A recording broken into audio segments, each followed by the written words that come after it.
বাবা, তোমার কি আজ দাদাগো কথা খুব মনে পড়তেছে?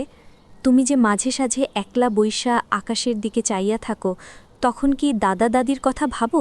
হরে মা, যখনই এই বারান্দায় একা বসি তোর দাদাগো কথা খুব মনে পড়ে। তোর দাদার বড় শখ আছিল তার পোলা একদিন শহরে গিয়া বড় চাকরি করব। আমার নিয়ে তার স্বপ্নের শেষ আসিল না। তাইলে তুমি শহরে গেলা না কেন বাবা? চাকরি কি হইছিল না? চাকরি তো হইছিল রে মা, কিন্তু আমাগো মতো গরিবের তো কপাল মন্দ। ইন্টার পাস করার পর একটা বড় চাকরির সুযোগ আছিল, কিন্তু হেরা বলে অনেক টাকা ঘুষ চায়। আমাগো তো নুন আনতে পান্তা ফুরায়, অত টাকা পামু কই? তোর দাদা নিজের শেষ সম্বল জমিটুকু বেচতে চাইছিল, কিন্তু আমি দিমো নাই। ভাবলাম বাপ দাদার ভিটাটুকু গেলে আমরা দাঁড়ামু কই। তারপর কি হইল বাবা? শেষ মেশার শহরে যাওয়া হইল না, গ্রামেই সারাটা জীবন গাঁও গেরস্তি কইরা কাটাইয়া দেওয়ান লাগলো। মাটির সাথে যুদ্ধ করতে করতে যৌবন শেষ করলাম। কিন্তু সবচেয়ে বড় দুঃখ হইল তোর দাদা দাদি আমার এই দুনিয়ায় একা কইরা চইলা গেল। তারা দেখা যাইতে পারল না যে তাদের পোলা বড় চাকরি না পাইলেও অন্তত ঈমান নিয়া বাইচা আছে। তুমি কষ্ট পাইও না বাবা, তুমি তো আমাদের জন্য কত করো। তোদের জন্যই তো কলিজাটা ফাটে রে রিমি। সারাটা জীবন অভাবের লগে যুদ্ধ করলাম, কিন্তু তোদের লাইগা ভালো কিছু রাইখা যাইতে পারলাম না। আজ যখন তোদের মুখগুলার দিকে চাই, তখন বুকটা কাইপা ওঠে। আমি সারা জীবন কষ্ট করলাম, না জানি আমার কপালে যা আসিল তোদেরও আজীবন এই অভাবের লোকে লইরা বাচন লাগে কিনা। এই দুশ্চিন্তায় রাইতে চোখ বুঝতে পারি না মা। না বাবা, তুমি দেখবা একদিন সব ঠিক হইয়া যাবে। আমরা তোমার কষ্ট সার্থক করব। আল্লাহ ভরসা মা, তোরা যদি মাথা উঁচু কইরা দাঁড়াইতে পারোস, তবেই আমার এই গ্যারস্থ জীবনের সব কষ্ট সার্থক হইব।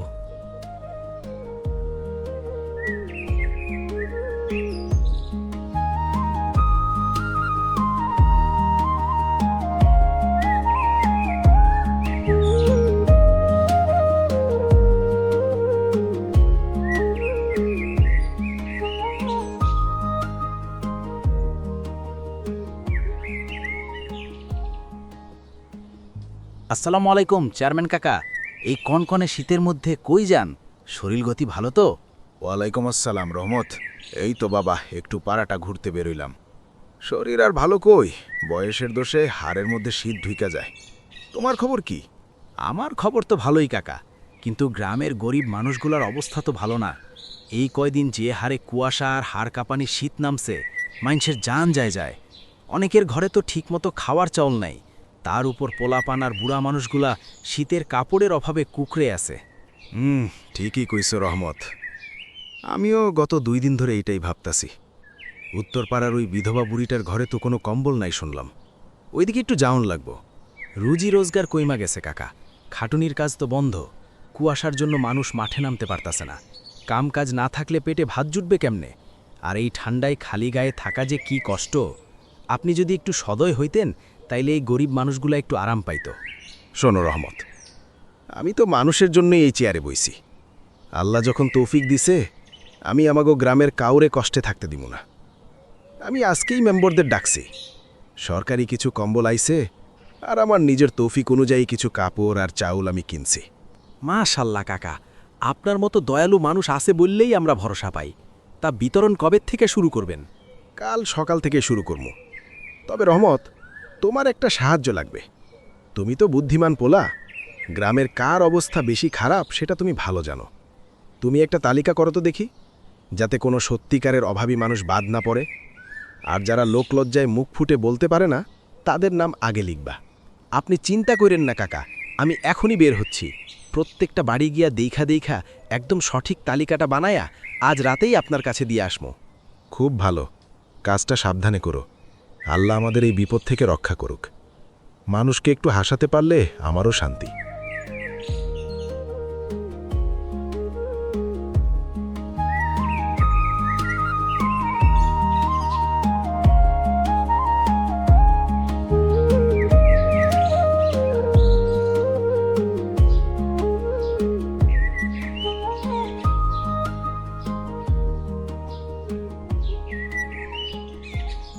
দেখ রহমত, দেখ কালু, এই নদীটা আগের মতো নাই রে। পানি শুকায়া গেছে, স্রোতও কম। কিন্তু আমাদের ছোটবেলায় এই নদী ছিল আমাদের কলিজা। সারাদিন এই পানিতেই পুইরা থাকতাম। ঠিক কইছেন কাকা, আমরা যখন ছোট আছিলাম এই ঘাটে কত দাপাদাপি করছি।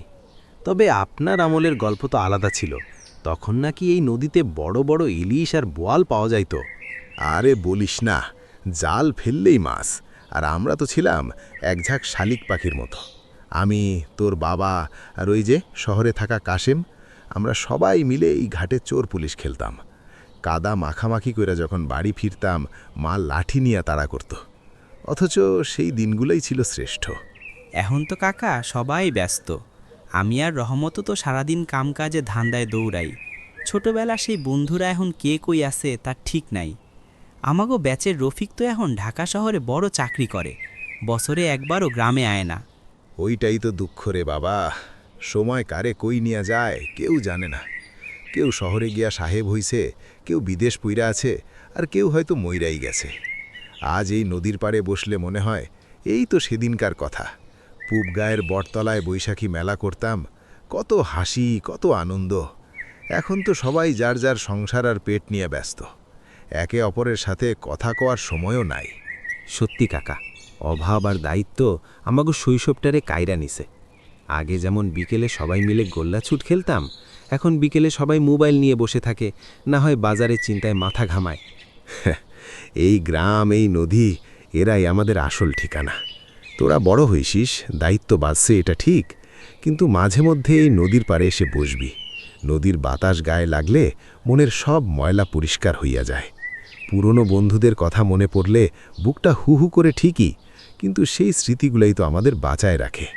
ঠিক কইছেন কাকা, আজ আপনার কথাগুলা শুইনে মনে হইতাছে আবার সেই হাফ প্যান্ট পইরা নদীতে ঝাঁপ দেই। কিন্তু হাহাকার একটাই, সেই দিনগুলো আর কোনো দিন ফিরব না। দিন ফিরে না রে পাগলা, কিন্তু মায়াটা থাইকা যায়। তোরা ভালো থাক, মিলেমিশে থাক, এইটাই বড় কথা। চল বাড়ির দিকে রওনা দেই, মেলা কাম পইড়া রইছে।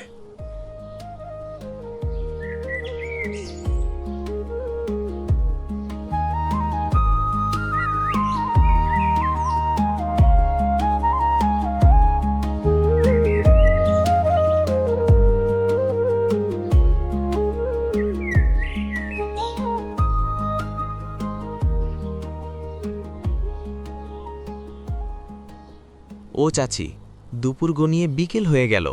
দানাপানি কিছু মুখে দিছেন নাকি আজকেও চুলা জ্বলে নাই? না রে বাপ, শরীরটা আজ একদম চলতাছে না। ঘরের চালও বাড়ন্ত। কালকের ওই বাসি পান্তাটুকুই মুখে দিছিলাম। কবে যে দুনিয়া তাইকা বিদায় নিতে পারমু। আপা, আপনার শরীরটা তো খুব ভেঙে গেছে। আপনার ছেলেমেয়েরা তো শহরে বেশ ভালোই থাকে শুনলাম। আপনার এই কষ্টের দিনে তারা কি একবারও খোঁজ নেয় না? হেরা তো এখন অনেক বড় মানুষ হইছে মাস্টার। তাদের অনেক কাজ, অনেক খরচ। আমাগো মতো বুড়া মাইসের খোঁজ নেওয়ার সময় কই তাদের। আমি তো এখন তাগো কাছে বোঝা ছাড়া আর কিছু না। কি বলেন চাচি, আপনি কেন বোঝা হবেন? এই যে মাস্টার কাকা, আপনিই বলেন, যেই মা নিজে না খেয়ে পেটের খাবার সন্তানের মুখে তুলে দিছে, সেই মা আজ বোঝা হয় কেমনে? আমার বুকটা ফাইটা যায় যখন দেখি তিল তিল করে মানুষ করা সন্তানরা মা বাবারে এভাবে ভুলে যায়। ঠিক কইছস রহমত। আপা, আপনি মন খারাপ করবেন না। আমাদের সমাজের এইটাই এখন বড় অসুখ। মানুষ ভুলে যায় যে মা নিজে না খেয়ে সন্তানের জন্য খাবারটা ঢেকে রাখতেন, আর একজন বাবা কড়া রোদে মাথার ঘাম পায়ে ফেলে উপার্জন করতেন শুধু সন্তানদের মুখে হাসি ফুটানোর জন্য। মা বাবার সেবার মাঝেই যে দুনিয়া আর আখেরাতের মুক্তি, সেইটা মানুষ আজ শিক্ষিত হয়েও ভুলে গেছে। শোনেন চাচি, আপনি একদম চিন্তা করবেন না। আমি থাকতে আপনারে আর না খেয়ে থাকা লাগবে না। চেয়ারম্যান চাচার সাথে কথা বলে আপনার জন্য সব ব্যবস্থা আমি করব। আর আপনার ওই ছেলেদের আমি খবর পাঠামো। তাদের মনে রাখা উচিত একদিন তারাও বুড়া হবে। আজ আপনার সাথে যা করতেছে, কাল তাদের সন্তানরাও তাদের সাথে তাই করবে। এইটাই হলো দুনিয়ার নিয়ম। মা বাবা হলো বট গাছের মতো। তারা বুড়া হলে ফল দেয় না ঠিকই, কিন্তু যে মায়ার ছায়া দেয় তা দুনিয়ার কোনো অট্টালিকায় পাওয়া যায় না। যারা জন্মদাত্রী মা আর জন্মদাতা পিতাকে কষ্ট দেয়, তাদের কপালে কখনোই শান্তি জোটে না। দোয়া করি বাবা, তোরা অনেক বড় হ। তোদের মতো যদি সব সন্তানরা বুঝতো, তবে কোনো মা বাপের এমন চোখের পানি ফেলা লাগতো না। আপনি কাঁদবেন না চাচি, আজ থেইকা আমি আপনার দেখাশোনা করব। চলেন মাস্টার কাকা, আজই একটা বিহিতকরণ লাগবো।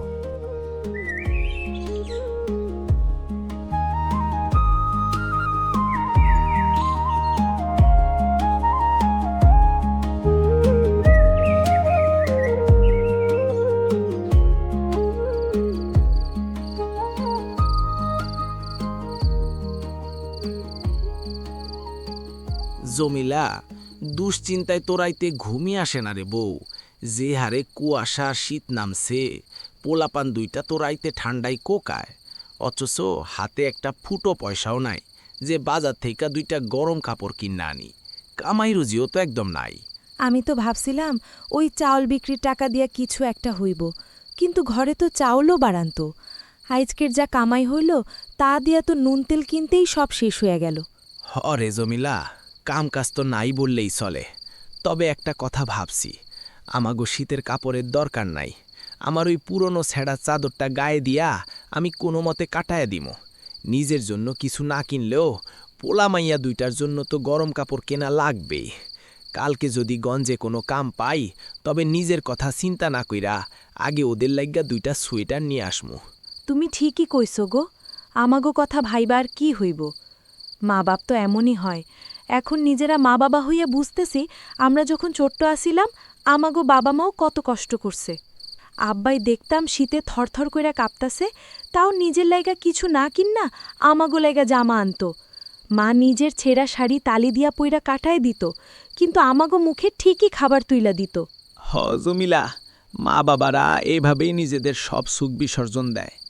আজ আমরা অভাবের মধ্যে পইরা মা বাবার সেই ত্যাগের দামটা হারে হারে বুঝতাছি। নিজের পেটে খিদা থাকলেও সন্তানের হাসি মুখ দেখলে কলিজাটা জুড়াইয়া যায়। আল্লাহ ভরসা, আমাগো কষ্ট হইল পোলাপান গুড়া যেন একটু আরামে থাকে। কালকে তুমি কামে যাও, আমি না হয় ভোরে উঠা পাশের বাড়ির বড় আম্মাগো বাড়িতে ধান ভানতে যামু। কিছু তো টাকা আসবে, সব মিলায়া ওদের কাপড়ের টাকাটা জোগাড় করতেই হবে। আল্লাহ মালিক, ওদের হাসি মুখ দেখলে সব মেহনত সার্থক মনে হয়। শো এখন অনেক রাইত হইছে, কাইল সকালে আবার ভোরে উঠা কামের তালাশে বাইর হন লাগবো।